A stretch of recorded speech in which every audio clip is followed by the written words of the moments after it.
रवि नाम का एक लड़का दिल्ली की किसी फैक्ट्री में सफाई का काम किया करता था। उसके घर से फैक्ट्री करीब 5 किलोमीटर दूर थी। वो हमेशा अपनी साइकिल से ही फैक्ट्री जाता था। रोज की ही तरह आज भी वो घर से फैक्ट्री के लिए निकला। उसे रास्ते में पड़ने वाले एक चौराहे पर एक लड़की दिखी जो उसे गुस्से में घूर रही थी। लड़के ने भी उसे देखा और फिर मुंह फेर कर फैक्ट्री चला गया। अगले दिन भी सुबह वो लड़की उसी जगह पर खड़ी थी और रवि को घूर रही थी। उसने पलट कर लड़की को नहीं देखा और सीधे अपने काम पर चला गया। रोजाना इसी तरह हफ्ते भर वो लड़की चौराहे पर खड़ी होकर रवि को घूरती थी और रवि उसे अनदेखा करके फैक्ट्री चला जाता था। करीब 7 दिन बाद जब रवि फैक्ट्री जा रहा था तो उसे वो लड़की उस जगह पर खड़ी नहीं दिखी। रवि के मन में हुआ कि आखिर क्या हुआ होगा कि वो लड़की वहाँ नहीं है। रवि ने सोचा कि उस लड़की से कुछ पूछने या बात करने में भी डर लगता था क्योंकि वो बुरी तरह से घूरती थी। इन्हीं ख्यालों के साथ वो फैक्ट्री पहुंचा और साफ सफाई करके शाम को घर लौट आया।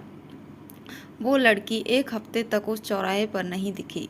एक दिन जब शाम को वो लड़का घर पहुंचा तो उसे अपने बेड पर एक चिट्ठी दिखी। उसमें लिखा था, मेरा नाम प्रीति है। मैं तुम्हें एक हफ्ते पहले रोज एक चौराहे पर देखती थी। कल शाम तुम वहीं पर खड़े होकर मेरा इंतज़ार करना। उस चिट्ठी में एक फ़ोटो भी थी जो उसी चौराहे पर खड़ी लड़की से मिलती थी। लड़के के मन में हुआ कि आखिर इसे मेरे घर का पता कैसे मिला होगा और ये चिट्ठी मेरे बेड तक कैसे पहुंची। इसी सोच के साथ वो सो गया। अगले दिन उठकर जब काम में जाने लगा तो उसे चिट्ठी वाली बात याद आ गई। साइकिल से वो सुबह फैक्ट्री पहुंचा और दिन भर उसी लड़की के बारे में सोचता रहा। शाम को वो उस चौराहे पर पहुंचकर उस लड़की का इंतज़ार करने लगा। काफ़ी देर हो गई लेकिन वो नहीं आई। रवि इंतज़ार करके थक गया था, इसलिए वो घर की ओर निकल गया।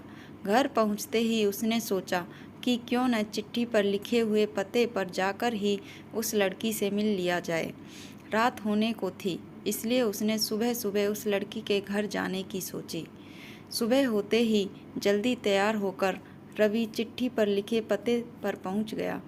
वहां जाकर जब उसने घर की घंटी बजाई तो एक आदमी बाहर आया। उसे रवि ने कहा कि मुझे प्रीति से मिलना है। यह सुनते ही वह व्यक्ति चौंक गया। जवाब में उसने पूछा, क्या प्रीति से मिलना है? उसे मरे हुए तो 2 महीने हो गए हैं। तुम्हें अब उससे क्या काम याद आ गया? यह सुनते ही रवि के होश उड़ गए। डर के मारे शरीर कांपने लगा। किसी तरह खुद को संभाल कर रवि घर पहुंचा और चिट्ठी को जला दिया।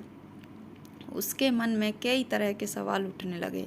उसने सोचा कि वो लड़की जो मुझे रोज दिखती थी वो भूत थी। मुझे एक भूत ने चिट्ठी भेजी थी।